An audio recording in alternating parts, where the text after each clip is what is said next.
What's up, guys? Welcome to the Huddle. It's a weekly discussion about how to maintain forward progress in your flooring career. Today, we're going to be talking about employee versus subcontractor, what's best for you. Quick introduction. My name is Paul Stewart. I'm the founder and CEO of Go Carrera and president of Stewart & Associates, flooring company located in Wichita, Kansas. Got Daniel and I got Jose with me from Preferred Flooring. What's up, guys? Hey, what's up? How's the day? Busy as always. Nice. Flooring, right? Yeah, flooring in life, you got to find balance. Yep. Well, hey, I wanted to open the discussion with kind of discussing our individual experiences with the two different kind of aspects of flooring, the employee and the subcontractor. What's your guys' experience with that? Kind of set a baseline here between the three of us on what your guys' past entails, what your experience is there, and I'll share mine. Okay. I'll go ahead and start. When I started in the industry, I was definitely under 1099. I didn't really know any different. So that was where I started. I did transition over to W-2 employee at some point, and they both have their place, they both have their benefit, they both have their drawbacks. Does it matter to me which one I'm categorized under? Now that I'm a little bit older, it does to some extent, because my future feels to me better off categorizing myself as an employee versus a contractor, because items are taken care of for me and there's a lot less work on the back end for me to take care of on a personal level, with the government insurance and retirement and all that. So it makes life a little bit easier when everything's kind of grouped together. So preferably I would say that I like where I'm at as an employee of our own business at the moment. Yes. Yeah, we'll get into that a little bit, but I mean, there's certainly other options if you are a sub and you own your own business to be still an employee of that business and have that company pay you as an employee. So we can get into some of that too. What about you, Daniel? You started off as an employee, didn't you? Well, the wrong kind of employee, the 1099 employee. And that's where I don't even think it's just the flooring industry. I think it's just construction in general tends to think that that's okay. And that's something that people need to know, that it's not the right way to do things, especially when you are calling them an employee and they aren't exactly working for themselves. So I started as what they would call a 1099 employee, right? Even though that's not really a thing. An employee is an employee. But for a few years, I was on a 1099, and it wasn't until I went to go do my taxes, and it's like, what? I owe money? Like, how is this even possible? Like, and that's when you kind of realize, oh, I've been paid wrong this entire time. And what do you do from there? Yeah, a lot of guys have gotten stuck from that deal. And I think let's take a minute to clearly define the difference, because I think that's part of it, right? I mean, Daniel and Jose, both of you guys sound like you got started as 1099 thinking you were an employee, so to speak. But so to define the difference, an employee is paid there's my opinion, and then there's the legal version. You can pay an employee by the piece as long as they make a certain dollar figure. And some of these things change state by state, some of the rules, but in general, they have to make at least minimum wage, even if you're paying them by the piece, if you're going to treat them as an employee. Now, if you're going to do it that way, you still need to take out taxes, take care of their payroll taxes, take care of their income taxes, the whole works. You still have to encompass all that. The most traditional way, and what in our opinion is the best way to hire an employee, is hire them by the hour, pay their, have them set up, they have workman's comp insurance under your company. They are paid overtime when they work over 40 hours. And again, that's another thing that changes state by state. Some states, it's if you work over 8 hours in a day. So it kind of depends. Yeah. But the bottom line is they're paid by the hour. They have the same benefits, say vacation time, holiday pay, those kinds of things that maybe the office staff has. At our flooring company, our hourly installers have the same exact benefits as our vice president. Same health insurance provided by the company, same benefits with vacation time and holiday pay, that entire thing. So that's my opinion of what really having an hourly employee is. And then subcontractor is the 1099 guy that has to cover his own insurance, taxes, those kinds of things. And I think where some people get caught in this web is they're hired as an hourly pay structure, but tax wise are treated as a 1099 independent contractor.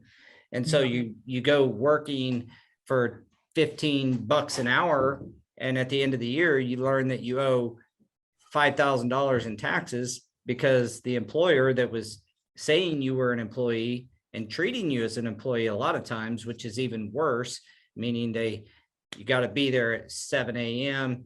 You don't leave till 4:30, whatever those time constraints are, which, we get into compliance a lot when you start talking about those things, because you cannot have control over that subcontractor. If you're paying them as a 1099 and you're not covering them anywhere, you're not taking care of their unemployment insurance, you're not covering their obligations, the employee stuff, then they're really not an employee. But at the end of the day, the pain that causes to a lot of installers who get started there and they get behind on taxes, and then before you know it, taxes are a big item in their life, a big stress point. So that's kind of my what's your guys' opinion? Is that pretty accurate from that's pretty accurate. And then you run into the guys that they don't know no better, and then once they do find out that, oh man, I'm gonna owe, they just are like, I'm just not even gonna file. And they try to go years and years without doing it. And then it's not until some of these guys actually are like, man, now I want to buy a house, but I can't because of the situation I put myself in, or the situation that my employer has put me in by doing things wrong. Well, I seem to remember us sitting on the porch out in the country talking to a certain installer that I won't name, but I mean, those types of things was the topic of conversation, and everybody sitting there had something similar that had happened. They got behind on taxes. Half the time they didn't even know they owed taxes. I know people on this call have been in the same position where they got behind on taxes, and it was a major stressor in their life. Well, I did 100%, and I did it to myself. And I'll be transparent, I'll be honest. First off, I started out 1099, not educated, right? Like, oh, I'm making cash, I'm getting paid. This is, under the table type thing. He's just reporting it because he had to show the money went somewhere.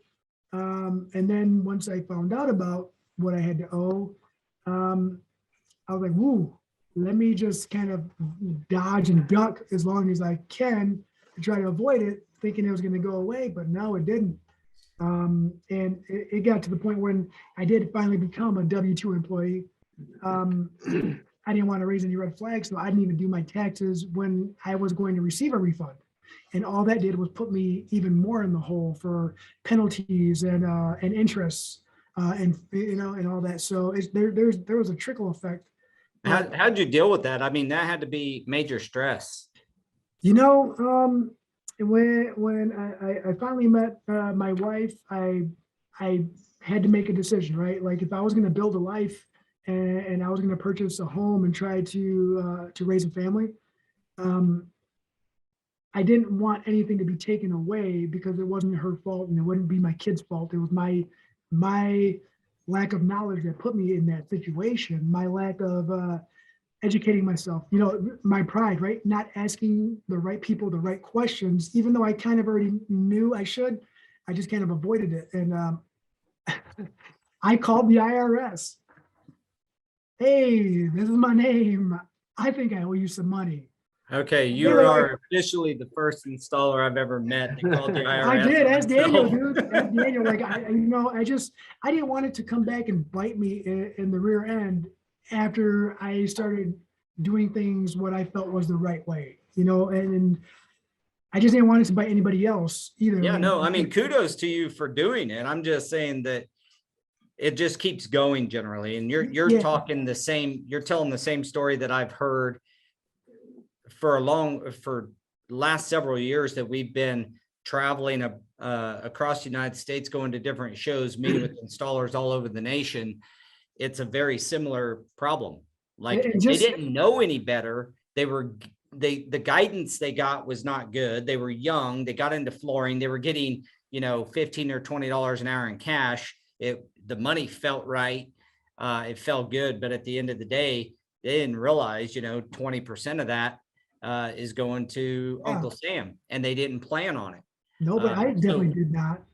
Just them knowing that like, you know, there are options. Like there's two different ways of doing things. Now, the vast majority of flooring is subcontracted, and I get that, and Go Carrera supports that. That's what it was built for. But we encourage like employment. The true term of employee installer, to me, helps the industry to allow that individual to develop. Now, that's not going to change the industry. I mean, there's plenty of people that believe that, you know, employee installers are better, that's a better path for them. Unfortunately, you're never going to squash or get rid of entrepreneurship. Like, we're entrepreneurs, man. I mean, you know, when I started, I started off as an hourly employee in the flooring business. I made $8 an hour to sweep floors and pick up trash and that kind of stuff. You know, I stayed there for about 4 years. And even at the end of those 4 years, being mentored and going through being under some really good installers, after that 4 years, that company was getting ready to get bought out. So I went and started my own company, and I started subbing. I have seen every aspect of the business, and I believe that the decision between being an hourly employee or a subcontractor really boils down to your risk, appetite for risk, and your ability to execute on bookkeeping. I mean, it's pretty simple stuff, but it is important. If you're going to be a sub, you know, we grew our company very quickly, and you know, started to become a full service flooring company a few years later, because I paid myself as an employee. I paid myself $600 a week as a sub. It didn't matter how much I made from installing. That went into the company. I took a $600 a week salary, and I did that for 5 years. And that allowed the company to grow and us to be able to put back money and then start full service supplying materials and such. But that is not the path for everybody. And you just have to be honest with yourself, in my opinion, right? Like, yeah, some people are just better at being employees, and that's good. That's fine. We need a good quality employee installers in this business as well. Yeah. we definitely need to bring to the forefront the implications that someone could put themselves in to help them decide what side of that line they want to be on, right? Because it can only help the construction industry as a whole, not just flooring, but everyone. And Well, you knowing, hope to have an informed decision like that, Yeah. at least give them the information. So if anybody's watching this, that you're a flooring subcontractor and you're behind on taxes and you're like, we feel your pain. I think that everybody's sitting here has been in some version of that at some point in our careers. The only way, I think, Jose brought up this isn't tax advice, but this is just life advice. Go take care of it. Look what Jose did. He went forward and said, hey, I owe this money. I think I owe you this money anyway. I have no idea. Can you help me? And, attack the problem and go ahead and because it'll come back and bite you in the latter part of your life when you want to buy a house or a car or whatever. But back to the point, you guys have hourly and subcontractors at your company now, correct? Correct. Yeah, we don't discriminate.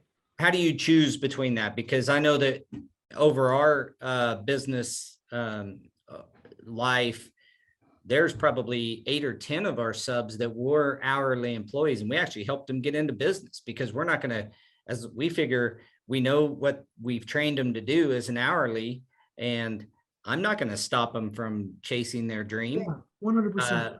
I'm going to help them.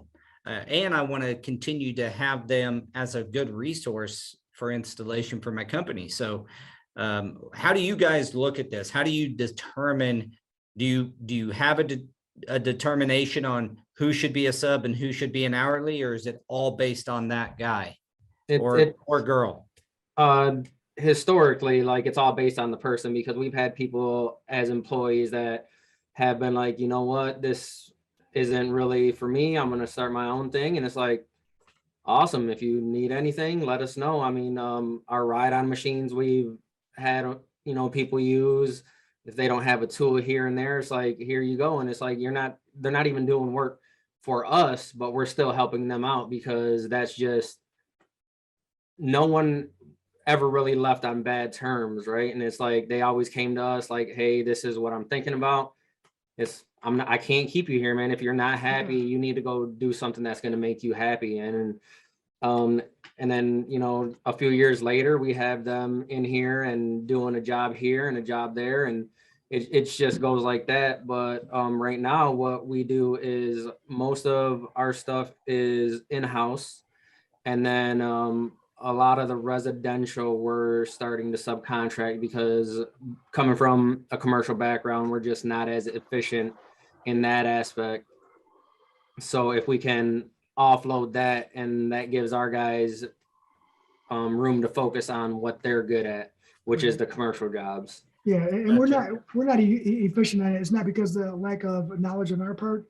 It's because our focus has always been commercial, and that's what our employees are trained on, was the commercial aspect. So every time we squeeze in some residential here and there, it is more of a training process through the project versus let's go get it done type of process. Well, they run different. There's no doubt about it. From a project management standpoint, the jobs run different. Let me ask you another question. What is the biggest factor that you see as why somebody wants to be a subcontractor versus be an employee?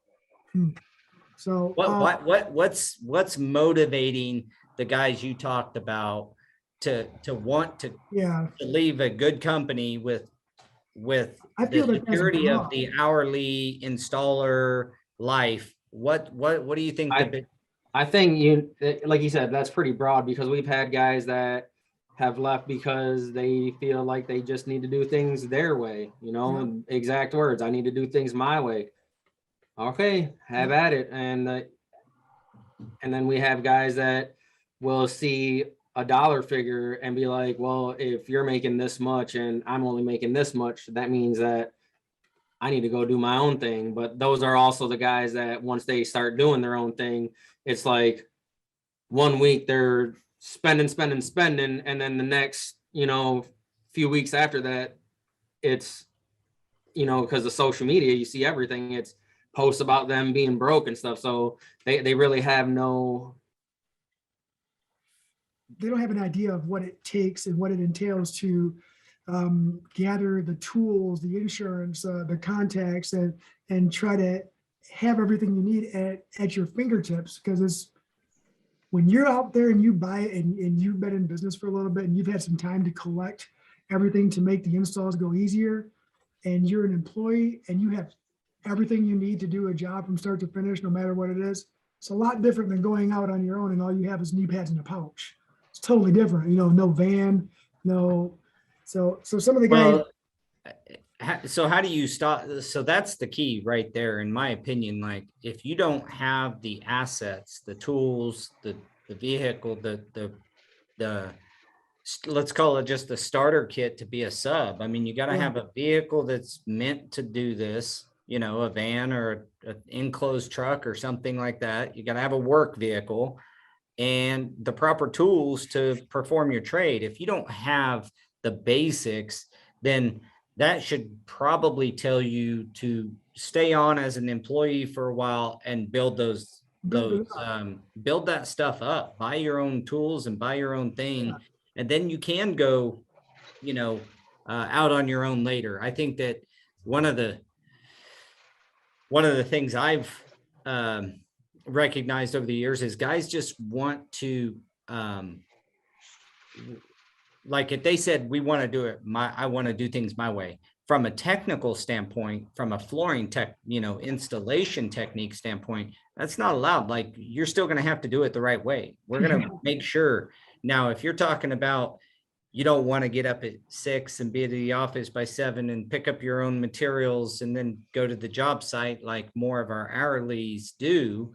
I get that. Like, if you want to be your own sub, but there really needs to be almost this like starter kit, the checkbox. Do I have this? Do I have that? Do I have this? Do I have that? Or prior to going and being a subcontractor. And if you can't check all those boxes, you probably should stay as an employee. That's just, my 2 cents on it. But Go ahead.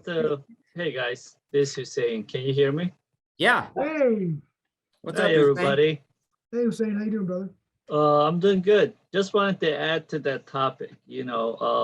So for me, when I started, yes, I got the van. I got the tools, the basic tools to go ahead and start. And as the job required additional stuff, you go ahead and invest, whether you rent it or you want to purchase it, that's kind of up to you. But what I also started doing, because when I realized, look, I don't want to grow my business while doing the installation, and I'm going to find people to do the work. And I have people working for me. I gave them, like I said, look, I'm going to pay you guys like a subcontractor. You are allowed to use my tools. You are allowed to take my van until you guys get up to the certain point, and that's what I start doing. They drove to my location to pick up my van and use my tools. And then they start, slowly building their own tools, with their pocket knives and floor scrapers and stuff like that. But, I still had the demo machine to provide just to help them get going because, we were kind of helping each other. So that was one way, I guess, you could kind of start if you have another business partner that could provide you or support you with what you don't have. Yeah, the only thing I see there, Hussein, and you can probably like chime in here, is the liability of somebody that's not an employee of your company driving your vehicle, 100%. transporting materials from one place to the other, and those types of deals can put you at undue risk. Yes. So, having them as an employee until they get there mitigates your risk, at least from a standpoint of personal risk, because your insurance company would want you to have them as an employee if they're going to be driving your vehicle. So that's just my 2 cents on that. Is if you're going to, you have to add them to your insurance. Yes. As correct, a driver. Yeah. So what else do you see, Daniel and Jose, on like, what are some of the biggest pros and cons? Everybody would say money for sub, because you can make significant money as a subcontractor, but you got to start checking off these boxes like tax, So, insurance, and things like that. That's a pro and a con, I think, because you look at the money that you make, but not a lot of people talk about the expenses that come with the amount of money you're making either. And like you said, you started, you were paying yourself a salary of 600. We started off paying ourselves half of what you were paying. And this went on for a couple of years. And it's like, was it hard? Absolutely. And would I do it again? Probably. But it's a matter of seeing that end goal and actually knowing what you want. It's you definitely spend a lot of there's a lot of expenses that go into running a business that a lot of people don't see, and that's something that a lot of the organizations that are out right now don't even talk about, which is, I understand why they don't, but it's frustrating that they don't, because you set someone up for failure if you're not open and honest about stuff like that. And expenses are crazy. Even Well, we that's planned- why we're talking. I mean, Yeah. that's why we're having this conversation. Is at the end of the day here, there's a ton of expenses. If I could give a sub any guidance whatsoever, is don't treat your business, because if you're a subcontractor, go open up a LLC or get a true business entity. Consult again. I want to make sure you consult with an attorney and an accountant, but this is my opinion. Open up an actual company structure. It's pretty cheap to open up a quick LLC, and then pay yourself as an employee. Put the money back so that as you're paying yourself as an employee, you'll be taking out taxes of what you pay every week, and it helps your dependency at the end of the year, or your commitment to the IRS at the end of the year, if you're getting money taken out weekly as an employee. So that's the first trick. So you've been paying you every week you get paid, you're paying into the IRS until you're legal that way. At the end of the year, if you didn't pay enough, you'll still owe, but at least you've paid some throughout the year through your weekly payroll to yourself. So I would encourage every sub to set themselves up as a company, pay yourself as an employee, and don't treat your company as a piggy bank. It's not just something that you made $5,000 this week and you spend $5,000. And that's where you get the guys. And I know you guys got a story about Facebook I'd like for you to kind of chime in on, but that's where you get these stories of guys being so far behind on their taxes, or they're broke all the time. And it's, if you spend every dime you make and you don't put that money to work for you later, and this is a bit of just business and investment, like the standard best practices, I don't care what industry you're in, put 10% back for savings, put 10% back for a rainy day, and put 30% back for taxes. Now, if you can do that, if you do the math and that still makes sense, okay. But those are just these baseline figures that you should be figuring. If you think you're going to make $1,000 in a week, take 100, put it aside for your savings, 100 for a rainy day, right? 300 for taxes and commitments for there. And then what do you have left after you've taken 500 out? Is a $500. So if that's still attractive and you can make that work for you, by all means. But too many times, the story like you guys were talking about the other in another conversation we had is, I mean, why don't you share that with us? I mean, that's kind of about the conversation going on the West Michigan page, right? Did you talk to him about it already? Yes, a little bit ago. Yeah, give him a little bit of information on that. Sorry, he was gone when we had the conversation, so I apologize. Yeah, no worries. I mean, just kind of overview of. Yeah, so on Facebook, someone posts on there that they're looking for someone at a certain dollar amount, and then guys say that they weren't bashing, but I mean, it's all written, right? So maybe I read it wrong, but they're like, well, I pay this much for, I won't pay anyone less than this much, or I start my guys out at this much. And it's like, none of that matters if you're not paying your guys correctly, and they're going to end up having to pay their own self-employment tax anyways. Because if you think about it in the big scheme of things, they're complaining at, just throwing figures out there. If someone's paying someone $16 an hour and you're like, well, I pay my guys $19 an hour, but you're paying them on a 1099. So that's not a true $19 an hour, because if you really break down how much an employee costs I don't have the spreadsheet in front of me, but I think our cost at $16 an hour, somewhere around $22 an hour is our That's the all-in. breakdown, Yeah, bare burden is somewhere average around $6 an hour. Yeah, So, depending on retirement and investment from the Well, employer yeah. and all that, yeah. and then, that's not even including like the healthcare and all that yet. So it starts getting up there, because you don't think, a lot of these guys are going out there and working, and they're, on a 1099, and they're not covered by comp. So if anything happens on the job site, it's like, what happens then? Yeah, you're not protected. Cut your fingers off. Yeah, And you're not, if you're 1099, you don't have your own insurance, your own work comp insurance.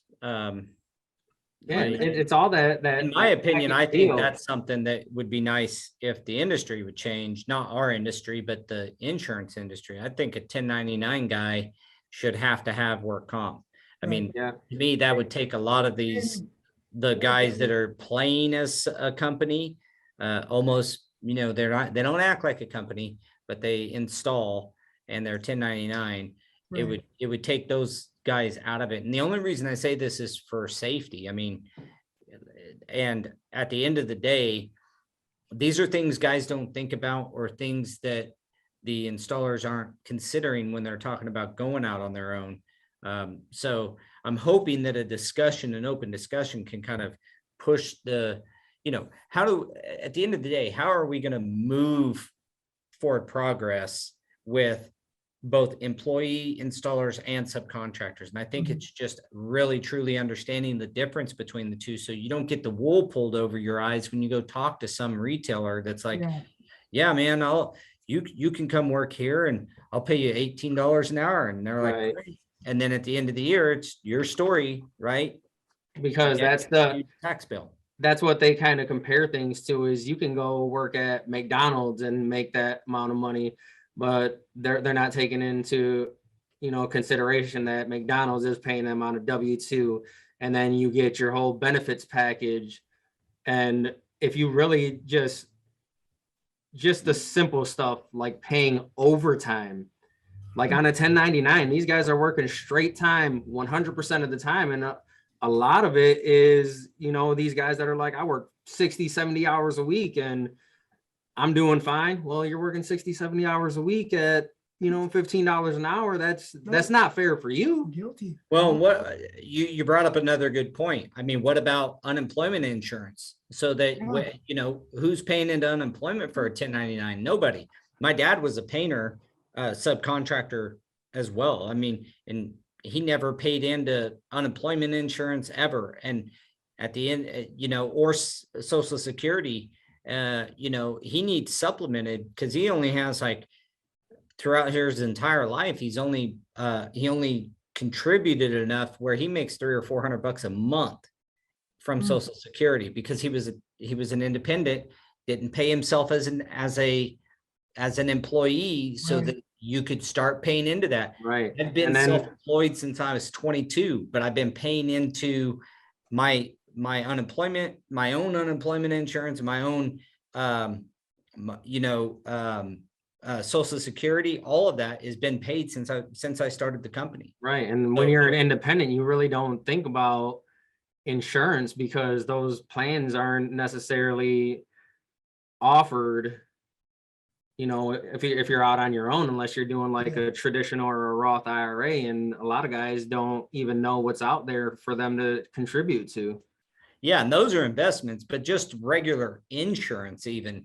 I mean, I'm talking about paying, if you are just taking in 1099 money and paying your income taxes, but you're not paying into unemployment. Right.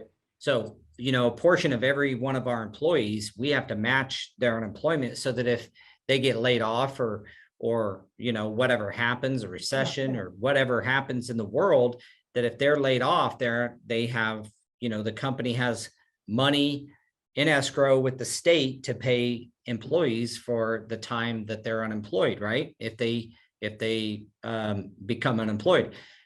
Those things don't happen, let alone Social Security. I'm not sure it'll be there by the time we all get there or not, but you know, my dad never paid in, and that's why he has such a small amount that comes into his, Right. you know, into him every year. So, you know, those are everything I think like we need to think about as installers when we're getting ready to go out on our own. I was lucky enough to have somebody tell me, just pay yourself as an employee, and you're not the bank. You don't get $1,000 from your install that week and that's your money.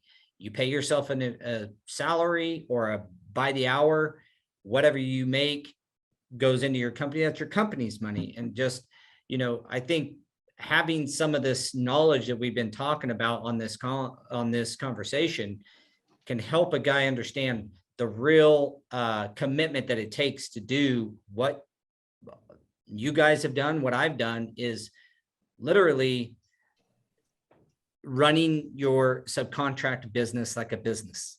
Yeah. Like a Let me ask business. you this Knowing what that question. means. And Well, I have a question. oh, So, you know, those are great points, right? But if you started a business from scratch and, you know, you are paying yourself, like, I am not saying whatever you make, you spend, but I kept most of the money in the company, if you can, right? If you are the only person working and you have to feed your family, it's a different story. Luckily, my wife works, you know, I can kind of take a lot more risk and I don't have to take some salary to myself. But if you were to take some salary to yourself, you know, you gotta make sure that salary is not gonna bring your net income for your business to like negative, right? You wanna keep that some income in there so that you could basically what you're talking about, reinvest in the company. So throughout the years, you know, you start building this, I guess, almost like reserve, right? Now you are able to pay and, you know, pay your bills and pay your guys. It's going to take you to get there a few years, but once you get there, you have a much better cash flow that you are able to wait for receiving your 100%. payments, your invoice, but you're also able to pay. I hope nobody goes out there and whatever they get and they go spend every week. That's crazy. And Hussein. Well, I think a lot of that happens. Frankly, wow. I know a lot of that happens. And I would also say that you do have to start when I'm talking about paying yourself a salary, you have to, part of this is what are your goals? If you are just going to own your job forever, make the salary big enough that, I mean, like if you're just going to install with your cousin as your helper and you guys are going to run a really good subcontract business, but that's all you ever want it to be. You never want to hire more people. You just want to have one helper along with you the entire time. I would still say pay yourself a salary, whatever that dollar figure is, because it just helps with you staying up on your taxes and pay and unemployment. I mean, for goodness sakes, if the economy took a downturn, you're a sub and you've been paying into unemployment for forever, you can be unemployed too. So it generates consistency too. So if you like, I'll go back to the loan type deal. If you're going to go try to buy a house or a car or something like that, you have consistency, right? Because they don't want to see 1 year you made, you know, 50 grand, the next year you made 80 grand, and then the third year you made 30 grand. They don't want to see that. They want to see some kind of consistency. They don't want to see fluctuation in annual income either. And And also to piggyback off what Hussein said, he's right. You gotta keep money back into it. When we started, it was DBA, and we started as a DBA, and then rolled into an LLC, and then classified ourselves as employees, right? And that's one thing people don't understand. We've said it a couple of times that you pay yourself as an employee under LLC. There are a lot more benefits to that than you think there are. DBA, man, we put ourselves in not so good positions doing it that route, but Yeah, you put yourself in a lot of risk, right? In the middle of a yeah, lot of risk. risk in the finances. But once the LLC was formed and we restructured pretty much, the transition was a little hard at first, but the long-term benefits outweigh the short-term discomfort of not seeing those dollars and cents right away. Yeah, I agree. I would say that the you get, I mean, again, get with your accountants, but you have write-offs and things that happen when you form a company, and it can help offset some of those costs, like your fuel costs and all these things that are business expenses now and don't just come right out of your pocket. So I don't think that, hey, if you know how to run a company, or you've taken this information and you're listening to it and you think, I can do this, I can be a sub, I can run, then great. Just, I mean, follow some of the underlying foundational principles we've talked about. But if you're not, employee may be the best route for you, and that could be an employee with a really good subcontractor. I mean, I know a lot of guys that have 20, 30, 40, 50 employees, up even hundreds, that are labor houses, but they pay their guys as employees. And there's some that do it wrong as well, but that's what this is for, to try to inform you, to make sure you ask the right questions from an employer. If you're a new installer, say you've been working for somebody for a small subcontractor for 8 years, and now you're going to, go out on your own and be a sub. As long as you understand the parameters, great. On the other side of that, if you wanted to go work for somebody again, don't get duped into being paid like Daniel was talking as a 1099 guy, and then tell you you're an employee. Demand the right things if you're going to be an employee, I guess is what I'm getting at there. So Right. And there's not, one isn't right and one isn't wrong, right? Because you can pick and choose which one you want, but as an employer, there is a right and wrong way to pay an employee. You yourself as the employee have to actually figure out, all right, I'm ready to go out on my own, but never be scared to ask people questions, because business it can get pretty confusing. There's a lot that goes into it. So definitely reach out to someone. You don't want to put yourself in the position to where now you want to buy a house and you still can't, even though you're running your own thing. Yeah, don't get caught off guard 20 years from now. I mean, we've talked about some of the very foundational pieces today. If you follow those, you're going to be in a heck of a lot better position than, I know some of us were. In closing here, keep this thing right close to 45 minutes every week. We've talked about the pros and cons. This next week, we're going to be talking about, maybe you are a sub, image. What is the image you're portraying? Image isn't everything, but it's close. Yes. So how are you portraying yourself? That's on next week's episode of the Huddle. I want to thank Daniel and Jose and any couple other people that chimed in, and appreciate all the information and good conversation. Guys, you got anything to say in closing here? Yeah, you go first. No, just, I already said it. Don't be scared to reach out to someone that's already been through what you're going to go through, because it's only going to help you out in the long run. Yeah. And I just want to add, I'm a little bit old school, right? And Daniel had brought to the forefront a while ago for us that there were organizations out there that are geared around the installer and helping educate. And people, whether they believe it or not, the subcontractors or employees believe it or not, everyone started somewhere, and the majority of everyone who is in a leadership role or position in the flooring industry, a lot of them started where we did, and they have a lot of information that they're willing to share. It's not a secret. It's not anything they're trying to hide. So try to find an organization that fits your model. Do some research, make some phone calls, and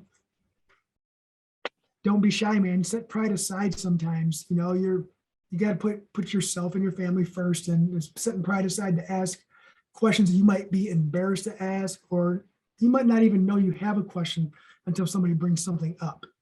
Yeah. And share Well, this. I think that that is maybe the best advice you can have given is ask questions. We're going to be sharing on this show plenty of times different organizations you can get in touch with. Join the call. We're on every week on every Tuesday at 3 p.m. Central, and send your questions in. If you have any questions, we'll do our best to answer them, or we're going to have some really great guests in the future that are going to be tied around, taxes and all this stuff we're talking about. But all this is built around how to build your career, whether you're an employee or a sub, and set yourself up for the best success possible. So with that, I'm going to close this call. I want to thank the guys again. I really appreciate it. And I guess we'll see you guys next week. All right. See ya.